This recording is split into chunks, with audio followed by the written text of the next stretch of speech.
Assalamualaikum warahmatullahi wabarakatuh. Siswa-siswiku yang kami banggakan,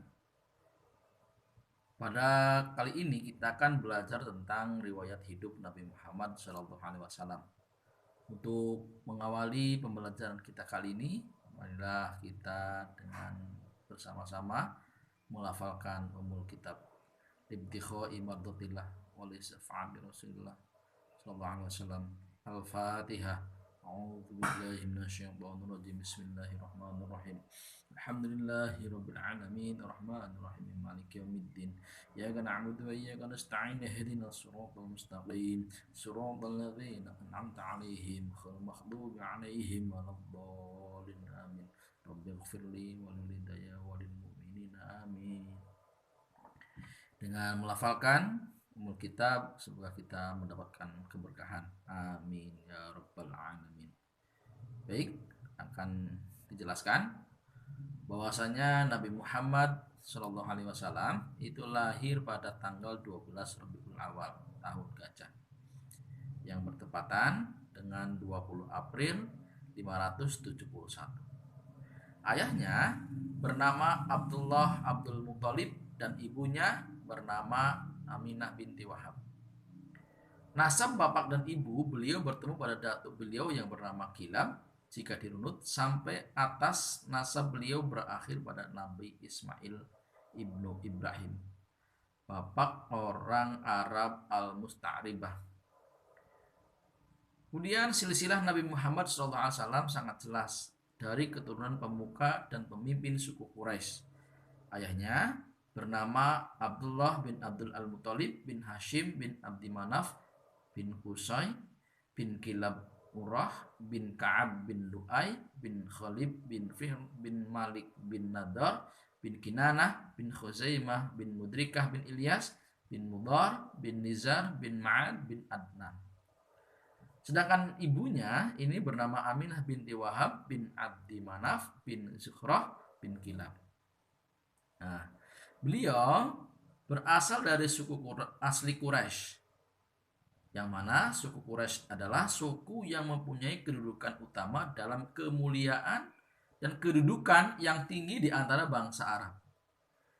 Menurut Syekh Khudori, tidaklah engkau dapati dalam silsilah bapak-bapaknya Nabi melainkan orang-orang mulia. Tidak ada orang rendah di kalangan mereka, tetapi mereka semuanya adalah pemuka dan pemimpin. Bahkan ayah beliau adalah putra bungsu Abdul Muthalib dan dijuluki Az-Zabih. Karena menurut riwayat Abdul Muthalib bernazar apabila ia dikaruniai 10 anak lelaki, maka dia akan menyembelih salah satu dari mereka ketika diundi. Ternyata undiannya jatuh pada Abdullah. Ketika hendaknya disembelihnya, Quraisy melarangnya dan ia menebusnya dengan 100 ekor unta. Nah, Muhammad lahir dalam keadaan yatim karena ayahnya Abdullah meninggal 3 bulan setelah menikahi Aminah. Saat itu usia Abdullah kurang lebih 25 tahun. Nah, Nabi Muhammad SAW dilahirkan di rumah Abi Thalib di Syaib Bani Hasim. Nah, perempuan yang bertindak sebagai bidannya adalah Asyafa, Ummu Abdurrahman bin Auf.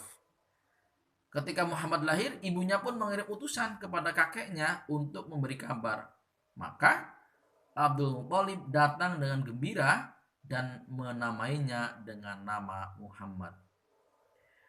Dalam awal perkembangan, Muhammad disusui dan dibesarkan oleh ibu kandungnya sendiri, Aminah binti Wahab. Setelah itu, Muhammad disusui oleh Suaibah Aslamiyah yang merupakan budak pamannya Abu Lahab. Nah, setelah itu Muhammad kecil susui oleh Halimah binti Abi Zu'aib As-Sa'diyah, istri Al-Harith bin Al-Uzza. Pada usia kurang dari 6 tahun terjadilah peristiwa pembelahan dada Muhammad untuk mengeluarkan bagian syaitan darinya oleh malaikat Jibril. Dan kejadian itu disampaikan pada ibunya. Setelah kejadian itu, tahun Muhammad diasuh ibunya sendiri pada usia kurang dari 6 tahun. Ketika Muhammad berusia 6 tahun, ibunya tercinta Aminah binti Wahab meninggal, dimakamkan di Abwah. Ketika ia dalam perjalanan pulang bersama Muhammad dan ditemani oleh Ummu Aiman menuju Mekah, setelah mengunjungi paman-pamannya dari Bani Adi bin Najjar di Madinah, sepeninggal ibunya menurut Syihab, Muhammad kecil diantarkan oleh Ummu Aiman kepada kakeknya Abdul Muthalib. Sejak itu, Muhammad di bawah pengawasan dan asuhan Abdul Muthalib. Abdul Al-Muthalib sangat menyayangi Muhammad melebihi anak-anaknya sendiri. Namun 2 tahun setelah itu Abdul Muthalib wafat karena setelah usia lanjut. Saat itu usia Muhammad 8 tahun. Tanggung jawab selanjutnya beralih kepada pamannya Abu Thalib. Meski Abu Thalib bukanlah orang kaya, tetapi ia cukup perhatian dalam merawat dan mendidik Muhammad SAW. Hingga dewasa, meski Abu Thalib memiliki banyak anak, seperti juga Abdul Muthalib, Abu Thalib adalah tokoh yang disegani dan dihormati orang Quraisy. Muhammad berada dalam asuhan dan lindungan Abu Thalib hingga tahun ke-10 kenabian. Setelah itu pamannya meninggal. Nah, dalam usia muda, Muhammad hidup sebagai pengembala kambing keluarganya dan kambing penduduk Mekah. Melalui kegiatan pengembalaan ini, dia menemukan tempat untuk berpikir dan merenung. Dalam suasana demikian, dia ingin melihat sesuatu di balik semuanya. Pemikiran dan perenungan ini membuatnya jauh dari segala pemikiran nafsu duniawi, sehingga terhindar dari berbagai macam noda yang dapat merusak namanya. Karena itu sejak muda dijuluki Al-Amin, orang terpercaya. Menurut Al-Khudari mengatakan bahwa ketika Muhammad berusia 12 tahun, beliau bersama pamannya Abu Thalib melakukan perjalanan ke Syam untuk berdagang bersama rombongan kafilah para saudagar dari Mekah. Nah, setibanya di Basrah, diawasi oleh seorang pendeta yang dikenal dengan Buhairah. Meski nama sebenarnya adalah Jirjis atau Jos. Setelah rombongan Abu Thalib berhenti dan beristirahat, Buhairah menemui mereka layaknya menyambut tamu. Setelah itu, ia menjelaskan kepada Abu Thalib bahwa anak ini akan menjadi utusan Allah. Buhairah mengenalinya dari sifat-sifat kenabian pada diri Muhammad yang ia lihat dalam kitab-kitab suci mereka. Setelah itu, Buhairah menyarankan kepada Abu Thalib agar membawa pulang kembali anak tersebut ke Mekah sebelum sampai Syam. Karena Buhairah khawatir dirinya akan dijahati oleh orang-orang Yahudi. Kemudian beliau dibawa pulang kembali ke Mekah bersama para pembantunya. Nah, ketika Muhammad berusia 20 tahun, terjadilah perang Fijar, yaitu perang antara Kinanah yang bersekutu dengan Quraisy melawan Qais. Namun, peperangan ini dimenangkan oleh suku Qais. Peperangan Fijar ini terjadi beberapa kali. Nah, ketika usia Muhammad mencapai 25 tahun, Muhammad berangkat ke Syam membawa barang dengan saudagar wanita yang kaya raya, yaitu Khadijah binti Khuwailid. Dalam catatan sejarah, Khadijah adalah saudagar janda yang kaya raya. Ia memperkerjakan kaum lelaki untuk menjalankan usaha dagangnya dengan sistem bagi hasil. Ketika Khadijah mendengar tentang kejujuran Muhammad dan perkataannya yang benar, sehingga kaumnya menjulukinya dengan sebutan Al-Amin, orang yang terpercaya, maka ia tertarik untuk memperkerjakan Muhammad untuk menjalankan perdagangannya ke Syam. Dalam perjalanan perdagangan, Muhammad ditemani oleh salah satu pembantu Khadijah yang bernama Maisyarah. Tawaran tersebut diiyakan oleh Muhammad dengan sistem bagi hasil. Nah, untuk itu ia berangkat ke Syam untuk menjual barang dagangannya Khadijah. Dalam catatan sejarah diketahui bahwa Nabi Muhammad SAW berhasil menjual barang dagangan Khadijah hingga memperoleh keuntungan yang besar. Hal itu karena banyak pedagang menilai cara Muhammad berdagang dilakukan dengan penuh kejujuran dan tanggung jawab. Nah, setelah mendengar langsung cerita kelebihan yang ada pada diri Nabi Muhammad SAW, mulai dari sifat, sikap, tutur kata hingga kesaksiannya banyak pihak mengenai kejujuran dan keutamaan Muhammad, maka kemudian Khadijah melamar Muhammad. Saat itu usia Nabi Muhammad SAW 25 tahun, sedangkan Khadijah berumur 40 tahun. Nah, sebelum menikah dengan Muhammad, Khadijah adalah seorang janda yang punya anak dua yang meninggal sebelum dewasa.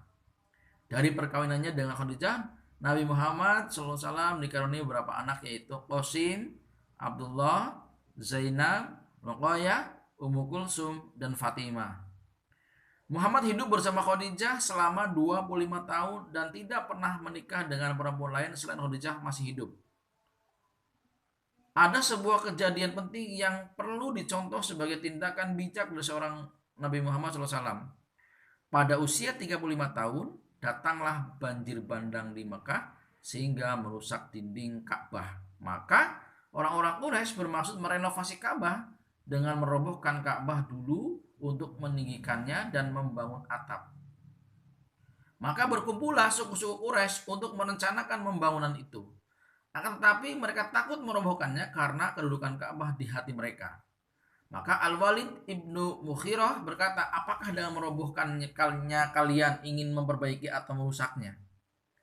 Maka mereka menjawab, kami ingin memperbaikannya. Al-Walid berkata, sesungguhnya Allah tidak membinasakan orang-orang yang memperbaikannya. Maka Walid mulai merobohkannya dan mereka mengikutinya. Kemudian orang-orang Quraisy membongkar dan merobohkan Ka'bah hingga mencapai Maqam Ibrahim. Maka mereka keluarkan hijr darinya, memulai membangun dinding Ka'bah. Adapun yang memimpin pembangunan ini adalah seorang tukang kayu yang bernama Ba'um. Para pemuka Quraisy membawa batu-batu di atas leher-leher mereka. Di antara mereka adalah Al-Abbas dan Rasulullah. Untuk setiap rukun dikhususkan sekelompok pembesar yang mengangkut batu-batu ke situ, kemudian membangunnya kembali.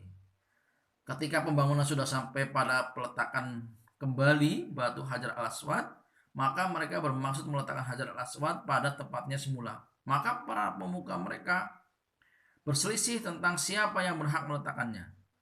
Maka mereka berebut melakukan ini hingga nyaris berkobar api peperangan di antara mereka. Perselisihan ini terjadi selama 4 hari 4 malam.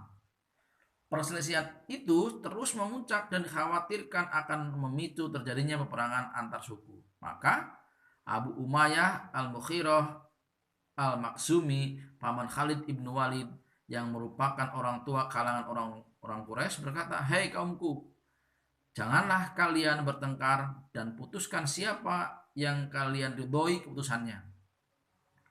Lalu mereka menjawab, kami serahkan urusan ini kepada orang pertama yang masuk Ka'bah melalui pintu masjid.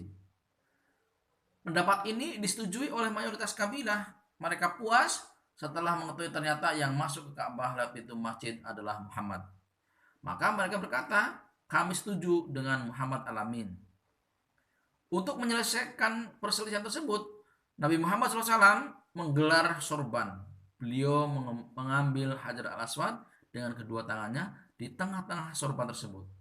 Kemudian Nabi Muhammad SAW meminta untuk seluruh kepala kabilah atau suku yang berselisih untuk mengangkat dan membawanya ke tempat peletakan Hajar al-Aswad. Setelah sampai pada tempat semula, lalu beliau sendiri yang mengambil dan meletakkannya pada tempatnya semula. Nah, keberhasilan Nabi Muhammad SAW dalam menyelesaikan masalah konflik tersebut membuat orang-orang Quraisy akan kebijakannya dalam meredam konflik yang hampir menimbulkan pertumpahan darah. Ini menunjukkan betapa Nabi Muhammad SAW mempunyai jiwa yang bijak dalam memimpin dan mengatasi masalah sosial. Demikian pembelajaran kita kali ini tentang riwayat hidup Nabi Muhammad SAW. Mudah-mudahan bermanfaat dan kita mendapatkan syafaat dari Nabi Muhammad SAW. Inilah kita tutup belajar kali ini dengan melafalkan doa kafaratul majlis. A'udzubillahi minasyaitonirrajim. Bismillahirrahmanirrahim. Subhanakallahumma wa bihamdika asyhadu an la ilaha illa anta astaghfiruka wa atubu ilaik. Jadi saya kurang lebihnya mohon maaf. Wallahul muwafiq ila aqwamit thoriq wal afu minkum. Wassalamualaikum warahmatullahi wabarakatuh.